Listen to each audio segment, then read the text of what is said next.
With the holiday season upon us, we've decided to get well and truly into the festive spirit and come to a real winter wonderland.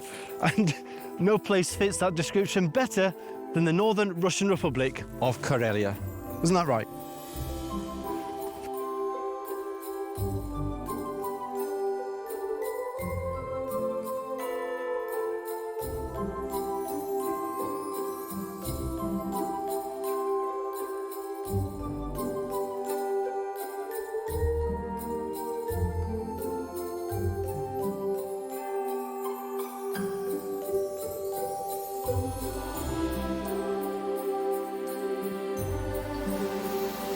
The Ruskeala Express is one of the few steam trains still regularly in service in the country. The smell of the coal, the hiss of the steam and the sound of the whistle, it's almost like going back to a bygone era. So without further ado, let's get on board and get underway.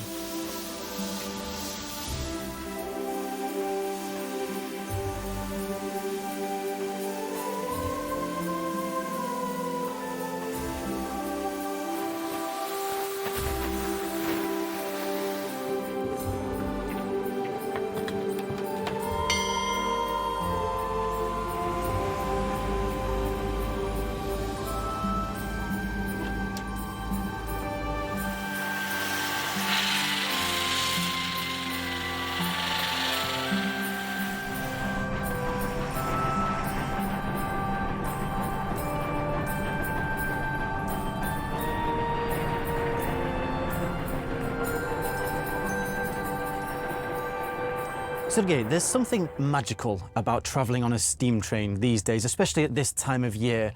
They seem to have a lot more character than the modern electric trains. What do you think it is? Journeying on a steam locomotive is always an extraordinary experience. Unlike our everyday trips on modern trains, there's something truly magical and enchanting about it. The steam locomotive has a unique charisma, almost like it's alive. That is where its charm lies. This technology dates back to the Tsarist and Soviet eras. Older generations remember these trains and steam engines in operation. However, younger generations have never seen them in real life. Some don't even know what they're called. So it's like a new experience for some and nostalgia for others. Yes, that's absolutely correct. And tell me about the Ruskeala Express itself. Where did the route come from and what makes it so special? The Ruskeala Express runs between the city of Sortavala and Ruskeala Mountain Park. This jewel of Karelia is a marble quarry that once played a vital role in the construction of St. Petersburg. So it's a historical route. And this interior, it's just magnificent. What era is it supposed to reflect? This train is a combination of different historical elements. For example, the locomotives and cars originate from the Soviet era. The cars date back to the 1970s and 80s, while the locomotives are from the 1950s, the post-war period. However, the interiors have been recreated with design elements from the Nikolaevskaya Railway, representing the Tsarist imperial era. The car we are currently in is theatrically styled to reflect the Soviet period. Well, it's absolutely wonderful. Sergei, if you ask any Russian what they associate with a train trip here in the country, I bet they'll say it's this glass and the ornate metal holder. Where did this tradition come from and why is tea always served in this type of glass? The railway tradition of serving tea in glass holders is above all a practical one. Tea is served hot and the glass contains boiling water, making it necessary to have an insulator or stand to hold the glass comfortably. During the imperial era, these holders were ornate, jewelry-like items commonly found in wealthy households, but by the end of the 19th century, more affordable and practical glass holders became widespread. Since then, the tradition has endured, and tea on trains is still served in these holders. They are often made from nickel, brass or copper, while the more luxurious versions are crafted from silver and occasionally gold. Wow, I've not seen them yet. But Sergei, cheers. Thank you so much for telling me about the Ruskeala Express. You're welcome. Thank you.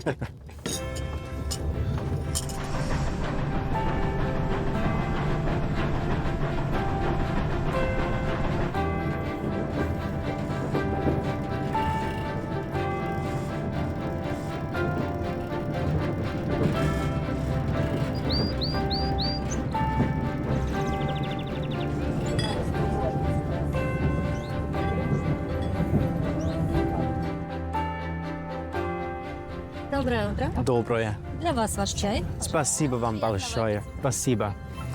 Ruskeala Express isn't just a train ride, it's a whole luxurious experience that gives you a real feeling of what life would have been like for the Tsars in Russia.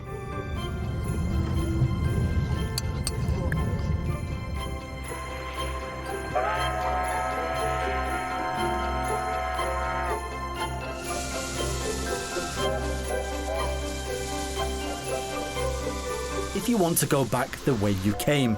So, the Ruskeala Express uses this giant turntable to do a 180.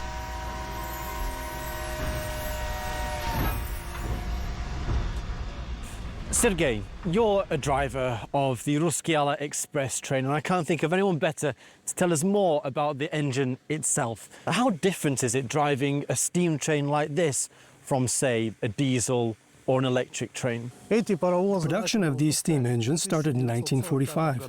Really? To start one of these, you need to fire up the furnace and get it up to a certain temperature and pressure. To get the train moving, the driver opens and closes valves, relying on gut feeling.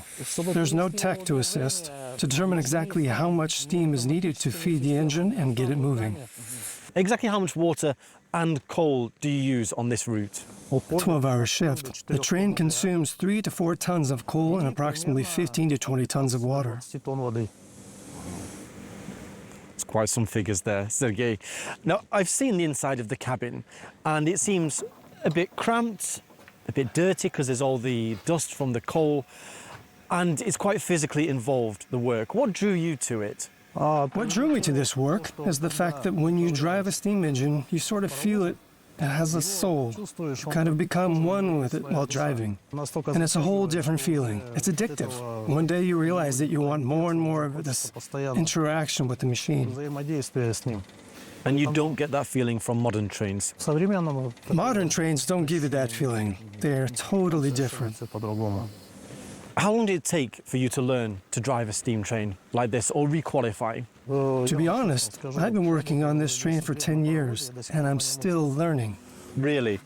Every trip is different. The train may behave differently every time, and you always have to be on the lookout for any irregularities. Ready to handle them and drive on. It's something you never stop learning to do. Each steam train behaves differently. So you have to get to know each train. Each has its own character. And do you have a favorite one? I can't say I have a favorite one. They are all my favorites. You just have to figure out each of them and learn to control them. Now, we live in an age where we have super modern, comfortable electric trains. But what do you think still attracts people to steam trains like this from a bygone era? Do you think it's a certain sense of nostalgia, romanticism? Well, I think that people who don't know their history have no future. People are attracted to the history of trains, the way the engines have developed. All the modern locomotives that we have now originate from steam engines. People want to know the history, how it all began. Our festive train ride might be over, but the magic doesn't end there. Karelia's enigmatic landscape is shrouded in ancient legends and myths. And we've come to Ruskeala Mountain Park, which has a rich mining history. So let's dig deeper.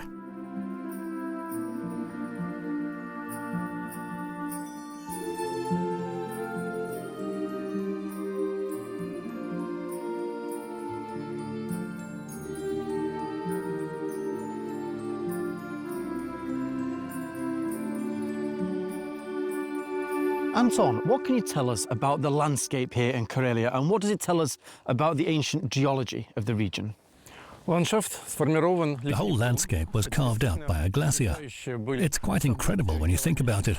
More than 10,000 years ago, the glacier worked like powerful sandpaper, or a coarse file, literally scraping away at the surface. It revealed what geologists call the Baltic Shield, or the Fennoscandian Shield as it's known internationally. It was these rocks, stones and minerals that created this amazing palette of colors and textures. Some of these stones have volcanic origins. Take marble, for example. These ones that we see here. It's actually transformed deep underground where extreme heat and pressure created these beautiful folds and stripes we see today. And what sort of ethnic groups live in Karelia, and what can you tell us about their relationship with this region and nature here, both past and present? This region has seen more than 10 different peoples interacting across vast distances for centuries. The history goes back more than 1,000 years. After the glacier retreated, the Sami were the first to settle here, though they later moved further north. Russians called them the Lepari. They herded reindeer, hunted and fished. Then came the Karelians, who were more agriculture-oriented and quite industrious. The unique microclimate of this area really shaped how these peoples lived. They had to live in harmony with nature. There was simply no other way to survive here. It's also a place where you can see how the landscape shapes our people's mindset. Even newcomers who settle here adapt to this reality in just 10, 15 or 20 years, drawing inspiration from the territory and eventually living just like true Karelians. Now, I know that Karelia isn't just famous for its marble like this, it's also known as the land of 1,000 lakes. Can we go and see some of them? Yes, let me show you one of our lakes.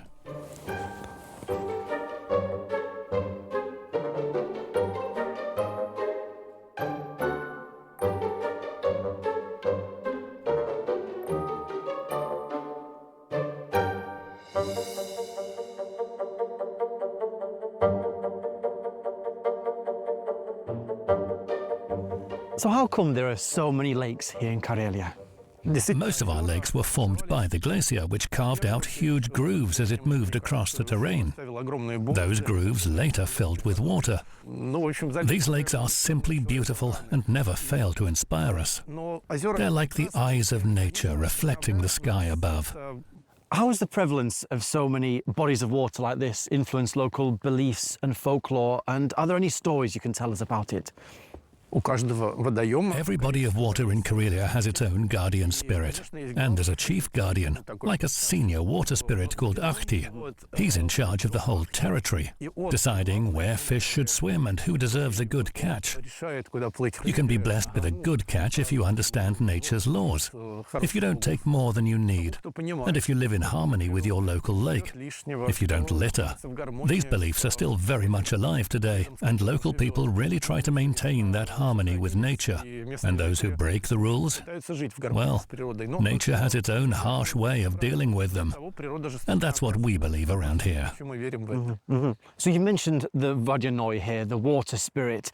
I've been in Karelia a while now, and I'm getting the feeling that the trees, the rocks, the water, they all carry a certain significance, and some people believe that they are inhabited by spirits here. There's a whole new family of mythical creatures here. We call them the Mamoriks. Really? It's an attempt to give a modern twist to the old-time beliefs in friendly spirits. Okay. Will you show me, please? Yes, let's go and meet them.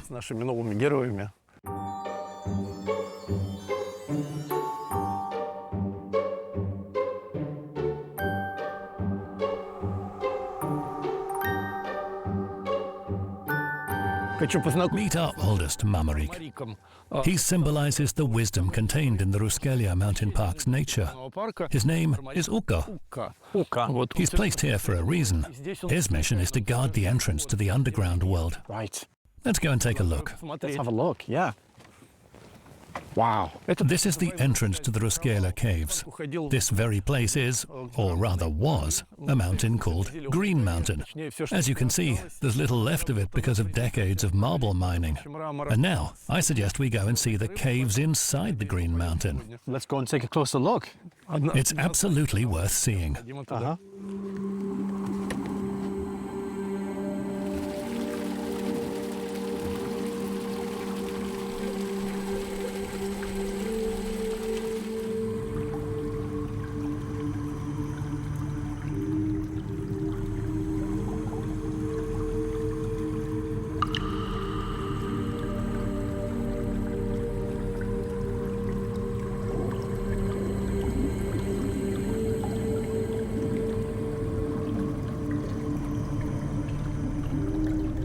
So these are the unique underground caves in Ruskeala.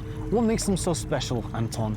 This is the very heart of the Ruskeala Mountain Park. The entrance to the caves is actually shaped like a heart too. So it's the beating heart of the area in every sense. It's our new place of power, a place that inspires growth, development, creativity, because this project has given a new life to the old Ruskeala marble quarries as part of our history and culture, which is absolutely invaluable. Ruskeala Marble Quarries was the name of the enterprise that mined marble back here in 1896. So this place is both about unique nature and technology. And it has this mesmerizing look to it, which makes it almost otherworldly and mysterious. I absolutely love and admire it every single time. I'm very proud of it.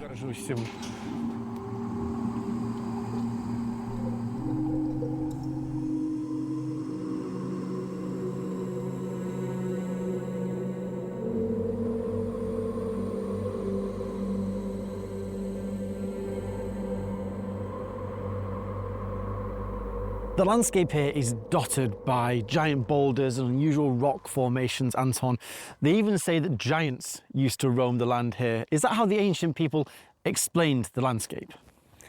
Yes, there's a legend about giants. The mysterious Metelilenen, who could easily pick up huge rocks and throw them around, so locals, Karelians, had to watch out for them. And then they had an alliance with people, according to one of the legends, and helped the Karelians move these huge boulders to the edges of the fields. So there was even a period of cooperation between the giants and regular people. But of course that's a legend. Although what's interesting is that there might have been something that gave rise to these beliefs. There are rumors that the archaeologist, Schwind, found an unusually tall human skeleton. Although, where is it? We don't know. But I know there are idols made out of stone, ancient petroglyphs, and even mazes made out of stone. Did the local people here bestow special meaning onto the rocks here? Indeed, there are the so-called magical rocks, rocks that are alive, or have powers at least. That's what ancient people believed. As a fellow of the Karelian Science and Research Center, I'm convinced that any fairy tale or legend usually has a scientific explanation. And the ancient people, such as the Sami, Karelians and the Veps, thought that such rock formations had special powers. They made offerings to them, talked to them. The key thing about it was that all this allowed people to explain the landscape. I believe that we can safely say that these ancient rituals were in fact precursors of modern geology, the science about landscape and terrain, and modern geography. And the Ruskeala Mountain Park is a unique place where we can talk about the history of marble mining, about ancient beliefs, and about the present-day life of Karelia.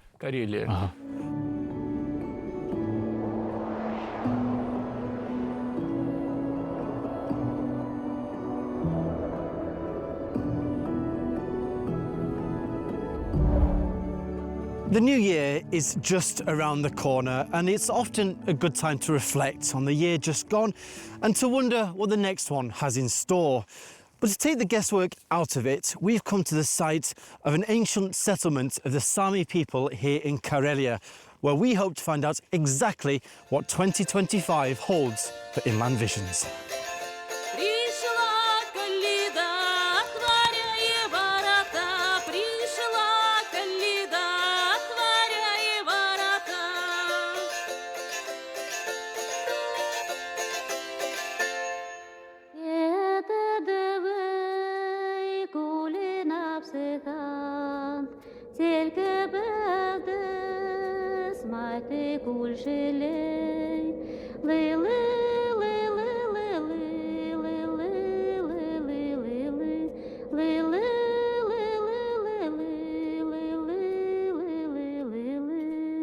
Vilislava, this is an ancient site of the Sami people. I see you have a lot of these wooden totems on the grounds here. What do they symbolise?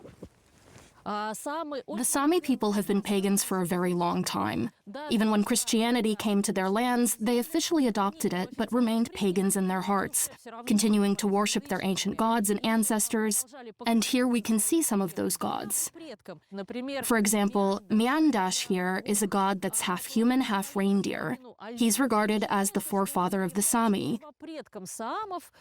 So, in a way, the Sami and the reindeer are relatives. Now, as far as I know, the Sami, they didn't celebrate New Year, Christmas, like we do. Obviously, it's December here. Many people are preparing for those holidays. But they did have a festival of the pure snow. Can you tell me about that, please, Velislava? Of course, in ancient times, the Sami couldn't have had New Year, because back then, they were a whole different nation, with a different calendar and different traditions. Now, of course, the Sami celebrate New Year just like everyone else, but they also keep their ancient tradition of celebrating Pure Snow Day on January 7th. On that day, the Sami bathe in snow to cleanse themselves from everything old, outdated, and unnecessary. On that day, people also make a wish. For a wish to come true, you write it down and then burn that note in a fire. Now we can go to our fire and do just that. Perfect. Let's do it.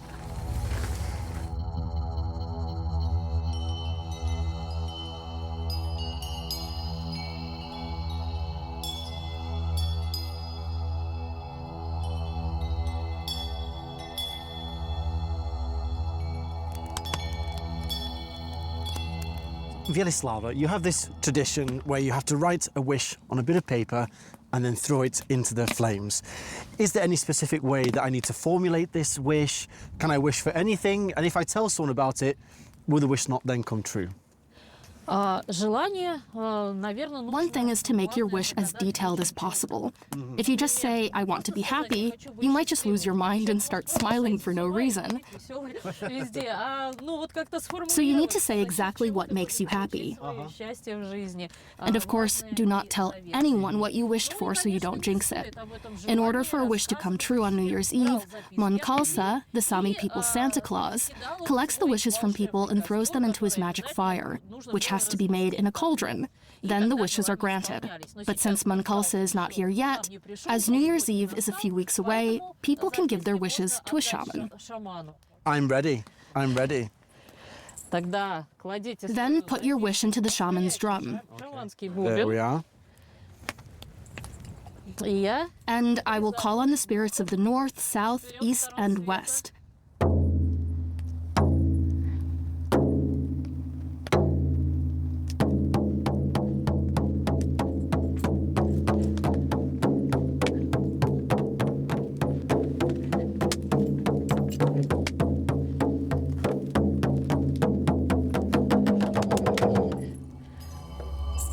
And now we can burn the piece of paper with your wish.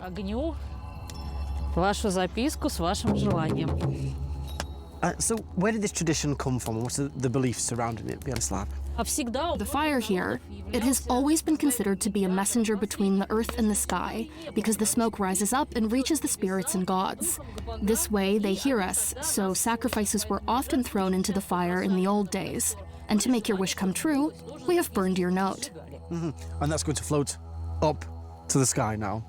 That's right, and it goes straight to the upper world. Superb. So why are deers so sacred to the Sami people?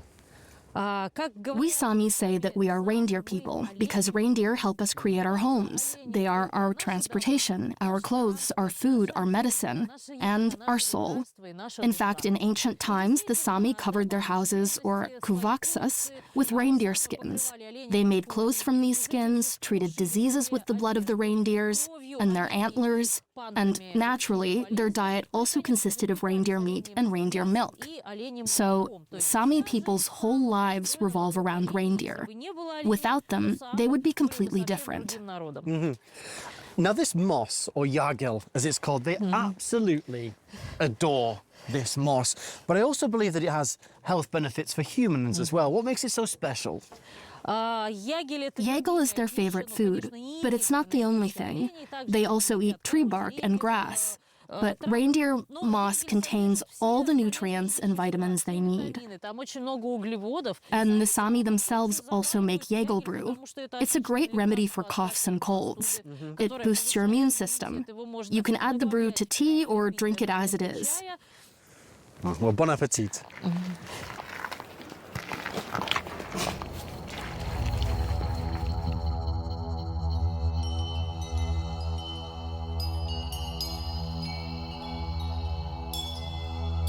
There's a strong culture of fortune telling here in Karelia. I see we have some stones here on the table with symbols on.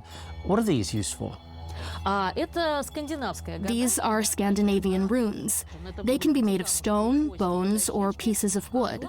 What matters are the symbols depicted on them. If you want, we can give it a try. Well, you read my thoughts. That was going to be my next question. What does 2025 have in store for our program Inland Visions? What you do is ask the spirits or gods your question. They answer after all. And then, without looking, you take 3 runes out of the bag. Okay. Feel if any of them call out to you. Then take the runes out and place them here.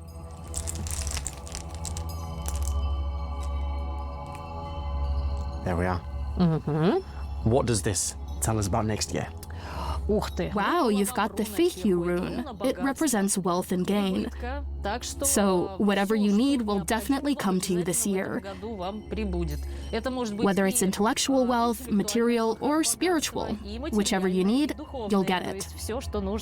Wow. So is that the best one to pick out? Well, runes are neither good nor bad, but in this case, yes, this is a good one. Well, I'll certainly take that for next year. Now, the second one is the Knaz rune. It's the rune of inner fire, the fire in your heart, the fire of creativity. It's about having passion for what you do and the ability to share the same spark with other people, so it burns within them too. That's very appropriate for our show. It's a good rune for creative people. Let's see what the third one brings us. This is the rune of the wild bull, called the Urus. This rune signifies strength, health, energy, and the ability to push through any obstacle and work towards your goal. These are all very nice runes. I'm very happy with those runes. Velislava, thank you so much for telling me more about the culture of the Sami people in Karelia, and I'd like to wish you all the very best for 2025 as well. Thank you.